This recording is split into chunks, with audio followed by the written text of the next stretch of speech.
కొరింథీయులకు రాసిన మొదటి పత్రిక 3వ అధ్యాయం 10-11 వచనాలు నాతో కలిసి. దేవుడు నాకు అనుగ్రహించిన కృప చొప్పున నేను నేర్పరి అయిన శిల్పకారుని వలె పునాది వేసి తిని, మరి ఒకడు దాని మీద కట్టుచున్నాడు. ప్రతివాడు దాని మీద ఎలాగూ కట్టుచున్నాడో జాగ్రత్తగా చూసుకొనవలెను. వేయబడిన పునాది తప్ప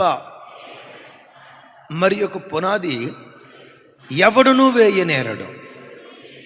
ఈ పునాది యేసుక్రీస్తే. చప్పట్లు కొడుతూ స్తోత్రాలు చెప్పు.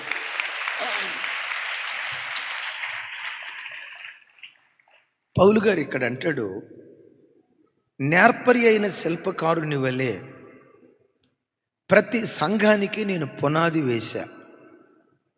ఈ నేర్పరితనం ధర్మశాస్త్రం చదవటం వల్ల నాకు రాలేదు, బెన్యామీను గోత్రంలో పుట్టటాన్ని బట్టి నాకు రాలేదు, నేనేదో మేధావినైనందువల్ల, నేర్పరి అయిన శిల్పకారుని వల్ల నేను పునాది వేయలేదు. నాకు ఈ నేర్పరితనాన్ని అనుగ్రహించింది దేవుని కృప. ఆ కృప నాకు ఈ పనిలో నేర్పరితనం ఇచ్చింది. థర్డ్ సెషన్లో చెప్తాను ఈ వివరాలు.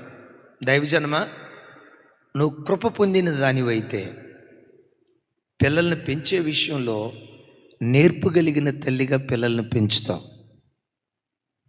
భర్తతో కాపురం చేసే విషయంలో ఒక నేర్పుగలిగిన దానిగా భర్తతో కాపురం చేస్తావు. భార్యతో కాపురం చేసేటప్పుడు, కుటుంబాన్ని కట్టుకునేటప్పుడు నీవు కుటుంబాన్ని కట్టుకున్న విధానం చూసి పిల్లల్ని ఏం పెంచాడురా, కుటుంబాన్ని ఎంత చక్కగా కట్టుకున్నాడురా, ఈయన ఇంత చక్కగా కుటుంబాన్ని కట్టుకోగలిగాడంటే నిజంగా ఇది దేవుని కృప అని నువ్వు పొందుకున్న కృపను 10 మంది కొనియాడటం ప్రారంభిస్తారు. వచ్చే డబ్బును ఎలా ఖర్చు పెట్టాలి, నిపుణత. ఉద్యోగ వ్యాపారాల్లో నైపుణ్యం. ఒక మనుషునికి నిపుణత ప్రసాదించగలిగింది దేవుని కృప. చెప్పండి ఏది? దీన్ని థర్డ్ సర్వీస్లో చెప్తాను. అయితే పౌలు గారు అంటాడు, దేవుడు నాకు అనుగ్రహించిన కృప చొప్పున నేర్పరి అయిన శిల్పకారుని వలె నేను సంఘానికి పునాది వేశా. ఎవడు సంఘాన్ని కట్టాలన్నా నేను వేసిన పునాది మీదే కట్టాలి, వేరొక పునాది మీద కట్టకూడదు. ఆ పునాది ప్రభు అయిన యేసుక్రీస్తు వారే అని మాట్లాడతాడు. నిజమే. ఎంత విచిత్రమో చూడండి. పౌలు వారు బోధించిన బోధలు, పౌలు వారు రాసిన పత్రికలు ఎప్పుడో క్రీస్తు శకం 1వ శతాబ్దంలో రాసిన పత్రికలు. అంటే ఆల్మోస్ట్ 2000 సంవత్సరాల క్రితం రాసిన పత్రికలు సంఘానికి పునాది వేసి వెళ్ళాడు. నేనంట 2000 సంవత్సరాల క్రితం ఎవరైనా ఏదైనా ఒక మాట చెప్తే ఇక ఆపై ఆ పాత సింతకాయ పచ్చడే, పాత కథలు చెప్పొద్దు. ఆ రోజుల్లో ఆ జమానాలో అది సరిపోయింది, అది ఆ రోజులకు సరిపోయింది. ఆ రోజుల్లో బ్రతికినట్లుగా, ఆ రోజు పాటించినట్లుగా ఈరోజు పాటించమంటే ఇవాళ ఎట్లా కుదిరిద్ది? అది ఆ కాలానికి చెల్లు అని సహజంగా ఎవరైనా అంటారు. కానీ అద్భుతం తెలుసా, పౌలు గారు నోట నుంచి బయలుదేరిన ప్రతి మాట ఎన్ని సంవత్సరాలకైనా, ఎన్ని తరాలకైనా, ఎన్ని యుగాలకైనా ఏ సేవకుడైనా ఆ పునాది మీదే సంఘాన్ని కట్టాలి. కొంచెం గట్టిగా చెప్దాం ఆమేన్. ఆ మధ్య ఒక ఆయన అన్నాడట, ఈ పౌలు గారి మాటలు, ఈ బైబిల్ మాటలు అంతా అవుట్డేటెడ్ అండి అనండి ఒకసారి. ఏదో చివరి మాట అన్నా కదా, అనండి, పర్వాలేదు. మీరు అన్న మాట కదా, ఆయన అన్న మాట. ఇదంతా అవుట్డేటెడ్ అండి. ప్రస్తుత కాలానికి రావాలంటే అంత న్యూ ట్రెండ్, అంత ఫ్యాషనిక్ ప్రపంచం ఇది.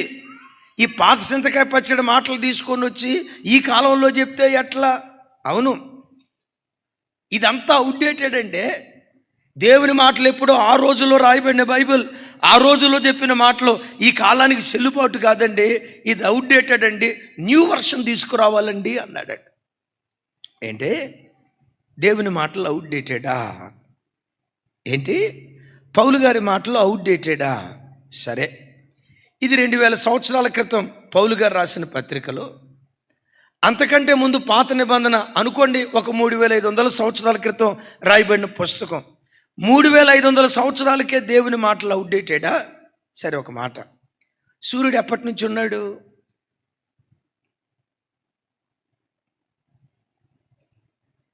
సూర్యుడి దగ్గరికి వెళ్ళి అడిగి వచ్చి చెప్తారా? సూర్యుడు ఎప్పటి నుంచి ఉన్నాడు? చంద్రుడు ఎప్పటి నుంచి ఉన్నాడు? మరి ఇప్పుడు సూర్యుడిని చూసి, ఏ సూర్యుడా నువ్వు అవుట్డేటెడ్, చంద్రుడా నువ్వు అవుట్డేటెడ్ అంటే నీ వికెట్ ఫట్ అయిపోద్ది. ఇన్ని వేల సంవత్సరాలు బట్టి సూర్యుడున్నా, ఇన్ని వేల సంవత్సరాలు బట్టి చంద్రుడున్నా వాళ్ళు అవుట్డేటెడ్ అయ్యారా? నా దేవుని వాక్యం అంటుంది, భూమి ఆకాశాలు గతించిపోతాయేమో కానీ సూర్య చంద్ర నక్షత్రాదులు అవుట్డేటెడ్ అయిపోతారేమో కానీ, భూమి ఆకాశాలు గతించిపోతాయేమో కానీ దేవుని మాట ఎప్పటికీ ఎన్నటికీ మారదు. ఏ తరమైనా, ఏ కాలమైనా, వినండి, ఏ కాలపు ప్రజలైనా ఈ వాక్యపు పునాదుల మీదే ప్రతి వాడు కట్టబడాలి. మీకు ఒక మాట చెప్తాను, ఏ సేవకుడు సంఘంలో వాక్యం బోధించిన ఒళ్ళు దగ్గర పెట్టుకొని, అపోస్తులు ఏ పునాది మీద సంఘాన్ని కట్టారో ఆ పునాది మీదే తను సంఘాన్ని కట్టాలి. కట్టేటప్పుడు నేను చక్కగా కడుతున్నానా లేదా, నా కట్టడం సరైంది కాదనని ప్రతివాడు తన కట్టడాన్ని చూసుకోవాలట. ఇప్పుడు నాకు కొత్త ప్రకటన ఇచ్చాడు, నేను కొత్త బోధ బోధిస్తానని కొత్త పద్ధతులు అవసరం లేదు. అపోస్తులు ప్రవక్తలు ఏ పునాది మీద సంఘాన్ని కట్టారో, ఏ తరపు సంఘమైనా, ఏ తరపు సేవకుడైనా ఆ పునాదుల మీదే సంఘాన్ని కడితే ఆ సంఘం ఎప్పటికీ ఎన్నటికీ చెక్కు చెదరదు. వింత పోకడలకు ఏ సేవకుడైనా పోయాడు అనుకోండి, కర్రాగడ్డి కొయ్యకాలతో సంఘాన్ని కట్టాడు అనుకోండి, కర్రాగడ్డి కొయ్యకాలతో సంఘాన్ని కట్టడం తేలికే. 100 మంది వస్తారు, 1000 మంది వస్తారు, ఆ సంఘానికి లక్షల మంది వస్తారు, కొత్త బోధలతో తాను కడతాడు. విచిత్రం ఏంటో తెలుసా, ఆయన చనిపోవటంతో ఆ పరిచర్య కూడా సమాధి చేయబడుతుంది. వాక్యపు పునాది మీద అపోస్తులు కట్టబడిన ఆ పునాదుల మీద ఒక దైవ సేవకుడు సంఘాన్ని కడితే ఆ దైవ సేవకుడు చనిపోయిన తర్వాత కూడా ఆ పరిచర్య నిలవబట్టడానికి దేవుడు కృప చూపిస్తాడు. నా మాట మీకు అర్థమైందా? అపోస్తుడైన పౌలు వారు చనిపోయారా, బ్రతికారా? ఏమా ఆయన ఇప్పుడు చనిపోయి ఉన్నారా, బ్రతికున్నారా? కానీ విచిత్రం తెలుసా, ఆ భక్తుడు బోధించిన బోధే ఇప్పుడు నేను బోధిస్తున్నా. నేనే కాదు, రాబోయే ఎన్ని తరాల సేవకులు వచ్చినా అపోస్తుడు బోధించిన బోధనే సంఘం బోధిస్తుంది. ఒకప్పటి సంఘం, ఒకప్పటి దైవజనులు, ఒకప్పటి దైవ సేవకురాళ్ళు వేదిక మీదకి వచ్చేటప్పుడు భయభక్తులతో, వినయ భయభక్తులతో, ఒంటి నిండా బట్టలు వేసుకొని వినయ భయభక్తులతో మందిరంలోకి వస్తారు. ఫుల్ ఫీట్ మీద నిలబడేటప్పుడు ఇది దేవుని సన్నిధి అన్న భయంతో ఉండేవాళ్ళు. ఆ రోజుల్లో ఏ తల్లి మందిరానికి వచ్చినా మందిరంలో మోకరించటం ఆలస్యం, వెంటనే ఏం చేసేవాళ్ళు? చెప్పాలి, ముసుగేసుకునేవాళ్ళు. అమ్మ ఇప్పుడేం వేసుకోవద్దులేరా, జారిపోయిందంటే. అందరూ చక్కగా ముసుగేసుకొని ఉన్నారు చూడండి. ఇప్పుడు కొత్త ట్రెండ్ ఏంటో తెలుసా? ముసుగేసుకోవాలని ఎవరు చెప్పారు? అసలు గ్రీకు బైబిల్లో ఏమి రాయబడిందో తెలుసా? వీడు గ్రీకు చదివినట్టు. గ్రీకు బైబిల్లో ఏమి రాసిందో తెలుసా? ఆ రోజుల్లో వేశ్యలు ముసుగేసుకునే వాళ్ళట. మరి కొత్త ప్రకటన వచ్చింది, అమ్మా ముసుగు లేకుండా రండి. ఏమి స్త్రీ ఎందుకు ముసుగేసుకోవాలా? మరి అట్లయితే పురుషుడు కూడా ముసుగేసుకోవాలి కదా. స్త్రీని మాత్రమే ముసుగేసుకోమన్నాడంటే బైబిల్ స్త్రీలను అంచేస్తుందా? బైబిల్ ఏం చెప్తుంది? క్రీస్తు యేసునందు పురుషుడు స్త్రీ అనే భేదం లేదు, ఇద్దరు క్రీస్తునందు ఒక్కటై ఉన్నారు. ఈ విచ్చలవిడిగా బ్రతికేవాడు ఎవడో ముసుగేసుకోవాల్సిన అవసరం లేదన్నారు. ముసుగు తీసేశారు. ముసుగు పోయిందా? ఆ తర్వాత ముసుగు పోయింది. ముసుగుతో పాటు మిడ్డీలు వచ్చాయి. మిడ్డీ అంటే తెలుసా? తెలీదా? మిడ్డీలు వచ్చాయి. సగం సగం బట్టలు వేసుకొని స్టేజ్ మీద అటు తిరుగుతా ఇటు తిరుగుతా. ఆ మధ్య ఒక ఆయన దైవ సేవకుడు ఆదివారం చర్చిలో వాక్యం చెప్పడానికి వచ్చినప్పుడు రైల్వే స్టేషన్లో హమాలీలు నిక్కరేసుకొని ఉంటారే, ఆ నిక్కరేసుకొని స్టేజ్ మీదకి వచ్చాడు. అదేమంటే ఏమన్నాడు తెలుసా? ప్యాంట్ వేసుకోమని బైబిల్లో రాసిందా? మిడ్డీ వేసుకోవద్దని బైబిల్లో రాసిందా? నాకు కొత్త ప్రకటన ఇచ్చాడు అనండి ఒకసారి. నాకు కొత్త ప్రకటన ఇచ్చాడు అని హమాలీలు వేసుకుంటారు చూసారా నిక్కరం. అది అప్పట్లో తీనిమారు వార్తల్లో బిత్తిరి సత్యం ఒక ఆయన ఉండేవాడు కదా. ఆ పాస్టర్ గారు ఆ నిక్కర వేసుకొని వచ్చాడు. అదేమంటే ఏమంటాడు తెలుసా? ప్యాంట్ వేసుకోమని బైబిల్ ఎక్కడ రాసి ఉంది? కొత్త కొత్త పోకడలు, కొత్త కొత్త పోకడలు. రాజశేఖరయ్య గారు ఇలాగే ఓ చోట మీటింగ్, ఆ మీటింగ్ పెద్ద మీటింగ్. ఈ మగవాళ్ళ మధ్యలో ఆడపిల్ల గిటార్ తీసుకొని టింగ్ టింగ్ టింగ్ అంటుందంట. అయ్యగారు ఈలోపు మీటింగ్ ఆయన ఏర్పాటు చేసిన ఆయన పిలిచి, ఏమయ్యో ఎట్రా, ఆ మగవాళ్ళ మధ్యలో ఆడపిల్ల ఎందుకయ్యా, పక్కనే సరిపో. ఈ పాస్టర్ గారు అన్నాడట, అక్కడ ఆడపిల్లలు ఎవరు లేరు కదా అయ్యగారు అన్నాడట. అదే అనండి అనండి, టింగ్ టింగ్ మరి గిటార్ కొడుతుంది కదా, గిటార్ కొడుతుంది, ఆడపిల్ల ఎందుకయ్యా తీసా. అయ్యగారు ఆయన బెదర్ కాదు, సారీ ఆవిడ టిట్టర్ కాదు, బెదరే. ఎవరికో సిస్టర్ అయితే బ్రదర్ అంటావేంటి? లేదయ్య గారు బ్రదరే. జుట్టు పెంచుకున్నాడంట, రబ్బర్ బ్యాండ్ కూడా పెట్టుకున్నాడంట, ఈ చెవుకు పోగు పెట్టుకున్నాడట, ఈ చెవుకు పోగు పెట్టుకున్నాడట. ఎందుకురా ఇట్లా అన్నావంటే, దేవుడు బాహ్య రూపాన్ని చూడడు, నరుల బాహ్య రూపం మీద లక్ష్య పెట్టడు. ఆయన దేన్ని చూస్తాడు? మీకు కూడా అట్టాడిదే కావాలా? చూడండి, దేవుడు హృదయాన్ని లక్ష్య పెడతాడు. కానీ నేనంట అమ్మా, లోపల జిగ్జిగేల్ రాజా ఉన్నాడు అనుకో, ఒక మాట, నా మాట అర్థమవుతుందా? జాకబన్నా, లోపల జిగ్జిగేల్ రాజా ఉన్నాడు అనుకోండి, మా ఓడు డ్రెస్ కూడా జిగ్జిగేల్ రాజా లాగా ఉంటుంది. ఎందుకు? వాడి లోపల ఆంతర్యం జిగుజిగేల్ రాజా. ఆ తర్వాత మాట అనలేను, జిగిజిగేల్ రాజాల తర్వాత ఎవరుంటారు అని నేను అనలేను. జిగిజిగేల్ జంగిల్ రాణీలు ఉంటారు. ఈ జిగిజిగేల్ రాణీలు ఏం చేస్తారో తెలుసా? దేవుడు బాహ్య రూపాన్ని చూడడు. మన మిడ్డీలతో వచ్చిన ఇబ్బంది లేదు, బుడ్డీలతో వచ్చిన ఇబ్బంది లేదు. ఏమో రేపు నైటీలతో కూడా వస్తారేమో.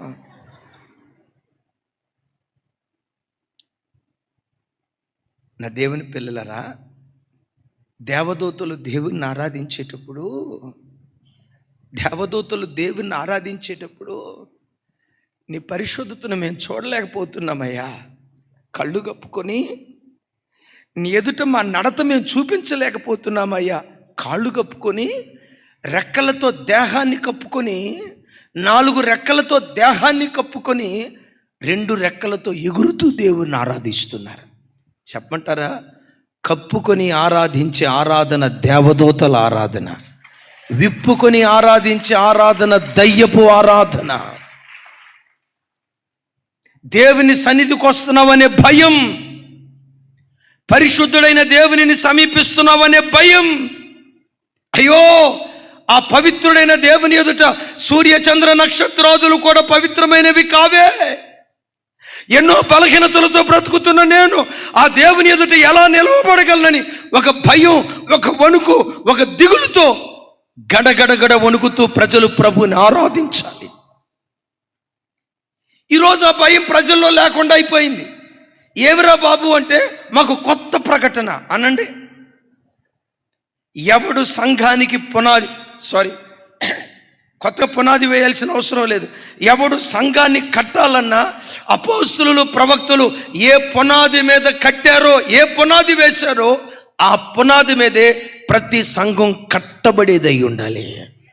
కొంచెం గట్టిగా చెప్దాం ఆమెన్. ఇంకొంచెం గట్టిగా చెప్దాం ఆమెన్. ఇంకొంచెం గట్టిగా చెప్దాం ఆమెన్. ఆ పునాది మీద ప్రతివాడు సంఘాన్ని కట్టాలి. ఈరోజు మందిరాలకు వచ్చారంటే ఒకప్పటి ఆరాధన క్రమం వేరు. దేవుని సన్నిధికి వచ్చారంటే వినయ భయభక్తులతో గడగడ గడగడ వణుకుతూ ప్రభువుని ఆరాధించేవాళ్ళు. ఈ కాలం యవన తరం వచ్చిన తర్వాత యవన తరం ఆరాధనలో కొత్త పోకడులు, కొత్త కొత్త వింతలు, కొత్త విధానాలు తీసుకొచ్చి ఆరాధన క్రమాన్ని కొన్నిసార్లు పాడు చేస్తున్నారు. అది ఆకర్షణీయంగా కర్రతో, గడ్డితో, కొయ్యకాలుతో తొందరగా కట్టొచ్చు, నిలవబడదు. ఈరోజు నేను బోధించే బోధ రాబోయే తరాలు కూడా దాన్ని అనుసరించాలి. ఈ కాలంలో తప్పయింది, రాబోయే కాలంలో కూడా అది తప్పే. ఈ కాలంలో ఒప్పయింది అనండి, రాబోయే కాలంలో కూడా అది. ఈ కాలంలో తప్పయి రాబోయే కాలంలో ఒప్పు కాదు. దేవుని వాక్యం ఎప్పటికీ ఎన్నటికీ దేవుని వాక్యం ఎప్పటికీ ఎన్నటికీ మారదు. ఆ వాక్యానికి తగినట్లుగా ప్రతివాడు మారాలి. వాక్యాన్ని పరిశుద్ధ గ్రంథం చెప్పులతో పోల్చింది కదా. సహజంగా ఎవరి కాలు సైజు తగ్గ చెప్పుల షాప్లో ఉంటాయి. నీ కాలు సైజు 7 రైట్, నీ కాలు సైజు 8, 8వ సైజు చెప్పు ఉంటాయి. నీ కాలు సైజు 10, లేదు గొలియాతు పాదంలాగా 12 నీ కాలు సైజు తగ్గట్టుకుంటాయి. లేదు చిన్న కాల నీ కాలు సైజు తగినట్టు ఉంటాయి. చెప్పుల షాపులో కాలు సైజుకు తగ్గట్లుగా చెప్పు ఉంటుంది, కానీ ఒక్కొక్క వ్యక్తికి తగినట్లుగా వాక్యం మారదు. వాక్యం అనే చెప్పు సైజుకు తగినట్లుగా ప్రతివాడు మారాలి. నీకొక వాక్యం, ఇంకొకరికి ఒక వాక్యం, ఒక్కొక్కరికి ఒక్కో రకమైన వాక్యాన్ని దేవుడు అందించడు. అందరికీ ఒకే వాక్యం. ప్రతి వారు ఆ వాక్య ప్రమాణం లోపటే కట్టబడినటువంటి వారిగా ఉందురుగాక. చప్పలు కొడుతూ స్తోత్రాలు చెప్పు. ఆ మధ్య ఒక ఆయన అన్నాడు, పాస్టర్ గారు మేము అన్యులు అండి, ఎప్పుడో సంవత్సరానికి ఒకసారి క్లబ్బులకి వెళ్తాం, సంవత్సరానికి ఒకసారి పబ్బులకి వెళ్తాం, ఆ క్లబ్బులకి వెళ్ళి పబ్బులకి వెళ్ళి డ్యాన్స్లు వేస్తూ ఉంటామండే, కానీ మీ చర్చికి వచ్చేవాళ్ళు చాలామంది ప్రతి ఆదివారం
నా వైపు చూడండి. ఎప్పటికైనా ప్రజలు ఎక్కడికి వస్తారో తెలుసా? అద్భుతాల పునాదుల మీద కట్టబడటానికి ఇష్టపడరు, సూచక క్రియల పునాదుల మీద కట్టబడటానికి ఇష్టపడరు. క్రైస్తవుడు ఎడిదిరిగి చివరికి ఎక్కడికి వస్తాడో తెలుసా? సత్యవాక్యం ఎక్కడ దొరుకుతుందో, అపోస్తుల బోధ ఎక్కడ బోధించబడుతుందో, స్వచ్ఛమైన వాక్యం ఎక్కడ అందించబడుతుందో, ఎన్ని కిలోమీటర్లైనా పరిగెత్తుకుంటూ అక్కడికి వస్తారు. అందుకనే కొంతమంది పెంతుకోస్తోళ్ళు శృతి మించి వాళ్ళ సొంత సిద్ధాంతాలు ప్రజల మీద రుద్ది పెంతుకోస్తంటేనే గొంతుకోస్తన్నట్లుగా, మరీ ఎక్కువ చెప్తారండి అన్నట్లుగా, మన పెంతుకోస్తు వాళ్ళే సంఘాల మధ్యలో గలిబిలి కలుగు చేస్తారు. ఆ మధ్య కంప్యూటర్ కొత్తగా వచ్చింది. కంప్యూటర్ కొత్తగా వచ్చినప్పుడు కొంతమంది ఏమన్నారు తెలుసా? సైతాన్ గాడు ఎవరో కాదు అనండి తెలిసిన వాళ్ళు. మీరు అనలేదు ఈ మాట? సైతాన్ ఎవరో కాదు, కంప్యూటరే సైతాన్. కంప్యూటర్ ఇంట్లో ఉందంటే సైతాన్ ఉన్నట్టే అని అన్నారు. ఈ మాట విన్నారా లేదా? నేను విన్నాను అన్న వాళ్ళు చేతులు ఎత్తండి. మైకేల్ గారు, నేను మీ వైపే చూస్తున్నా. మీరు విన్నారా లేదా? మరి మీ ఇంట్లో కంప్యూటర్ ఉందా లేదా? పిస్కా వచ్చిందా?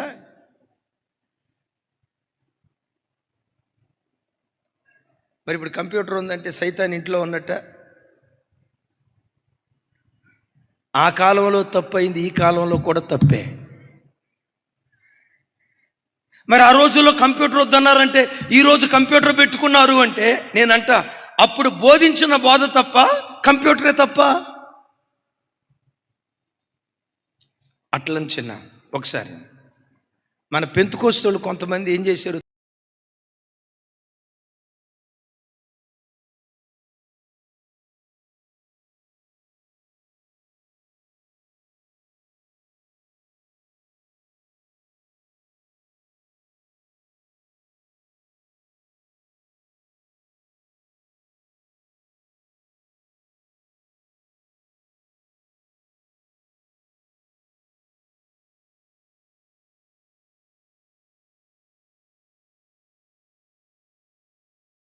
సొంత పద్ధతులు శృతి మించి జనాల మీద రుద్ది బాబోయ్ ఆ పెంతుకొస్తుంటే గందరగోళం అండి, బాబోయ్ మరీ ఎక్కువ చెప్తారండి అన్నట్లుగా కొంతమందిని సంఘం దూరం చేసుకుని, అసలు పాస్టర్ అనేవాడు మైకు వాడకూడదు. ఆమేన్. పాస్టర్ అనేవాడు మైకులో వాక్యం చెప్పకూడదు. ఆమేన్. ఏం అక్కలు కూడా ఆమేన్ అంటలా. అసలు మైక్ అంటేనే సైతాన్ అన్నాడు. ఎందుకు పాస్టర్ గారు మైకు వాడలేదయ్యా, ఎందుకు వాడకూడదయ్యా అంటే యేసు ప్రభు మైకు వాడాడా అనండి ఒకసారి. నిజమే. మరి ప్రభు వాడలేదు కాబట్టి మనం కూడా వాడలా.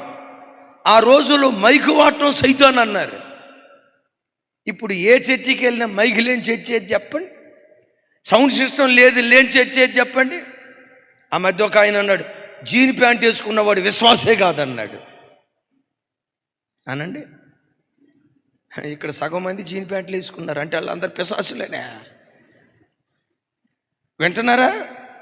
అమెరికా దేశం వెళ్తే వాళ్ళు అక్కడ జీన్ ప్యాంటే వేసుకుంటారు, జీన్సే వేసుకుంటారు. అట్టట్లో మనకులాగా పలసటి డ్రెస్ వేసుకోవాలా? ఆ పలసటి డ్రెస్ వేసుకుంటే ఆ మంచుకు గడ్డగట్టి పరదేశులము సమాధి పెట్టి రెడీ చేయను ఆయన. ఇప్పుడు జీన్ ప్యాంటే తప్పైతే వినండి, భారతదేశంలో ఒప్పై అమెరికాలో తప్పు కాదు. సారీ, భారతదేశంలో తప్పై అమెరికాలో ఒప్పు కాదు. భారతదేశంలో తప్పైతే అమెరికాలో కూడా తప్పే. ఏమే రైట్? ఏం సార్ నేను చెప్పింది కరెక్టేనా? అక్రమ సంబంధాలు దేవుని వాక్యం అంగీకరించవు. ఇది భారతదేశంలో దేవుని వాక్యం చెప్తున్న మాట. అమెరికా దేశంలో, అమెరికా కాదు ప్రపంచంలో ఎక్కడైనా ఈ వాక్యానికి తగినట్లుగా ప్రతి వాడు బ్రతకాల. మనం కొత్త పునాదులు పెట్టి కొంతమంది పెంతుకోస్తోళ్ళు ప్రజలను దూరం చేసుకుంటూ వచ్చారు. అందుకని నేను అంటా, ఇక్కడ చెప్పేది గంట సేపు వర్తమానమైన ఆ వర్తమానం మీద భవిష్యత్ తరాలు కూడా కట్టబడాలి. నా మాట మీకు అర్థం కాలేదా? నేను కట్టిన పునాది మీద తప్ప వేరొక పునాది మీద మీరు సంఘాలు కట్టొద్దు. పౌలు గారు ఎంత ధైర్యంగా మాట్లాడుతున్నాడో చూడండి. నేను వేసిన పునాది మీద తప్ప ఇంకో కొత్త పునాదులు, కొత్త పద్ధతులు మీరు అనుసరించాల్సిన అవసరం లేదు అన్నాడు. అయితే ఇక్కడ ఒక మాట చెప్తా, పౌలా అసలు ఇంత నేర్పరితనం. నేను మరలా చెప్పే మాట ఏంటంటే, ఎప్పుడో 2000 సంవత్సరాల క్రితం పౌలు బోధించిన బోధ ఎప్పటికీ తాజాదనమే. ఎప్పటికే కాదు, ఎప్పటికీ తాజాదనమే. ఏ వ్యక్తి అయినా ఆ పునాదుల మీదే కట్టబడుతున్నాడు. నేను అడుగుతా, పౌలా ఇంత నేర్పరితనం నీకు ఎక్కడి నుంచి వచ్చిందయ్యా? ఇంత నేర్పుతో పునాది వేయగలిగే భవిష్యత్ తరాలు కూడా అంటాడు ఒక చోట, విశ్వసించబోవు వారికి నేను మాదిరిగా ఉన్నా అనండి మాట. ఇంకోసారి అంటే ప్రతి తరానికి పౌలు ఎవరు అంటే ఇంత అద్భుతంగా ఇంత నేర్పరితనంతో నువ్వు సంఘాన్ని ఎట్లా కట్టగలిగేవాయి అంటే, పౌలు యొక్క నేర్పరితనానికి, నేర్పరి అయిన శిల్పకారుడుగా తాను బ్రతకటానికి కారణం ఏంటంటే, ప్రధాన శిల్పి ఒక ఆయన ఉన్నాడు. ఆ ప్రధాన శిల్పితో సహవాసం చేసి, ఆ ప్రధాన శిల్పితో అడుగడుగున బ్రతికి, ఆ ప్రధాన శిల్పితో ఏకమై ప్రతి క్షణం ఆ ప్రధాన శిల్పితో కలిసి బ్రతకటాన్ని బట్టి ఆ ప్రధాన శిల్పి దగ్గర నేర్పరితనాన్ని పౌలు నేర్చుకున్నాడు.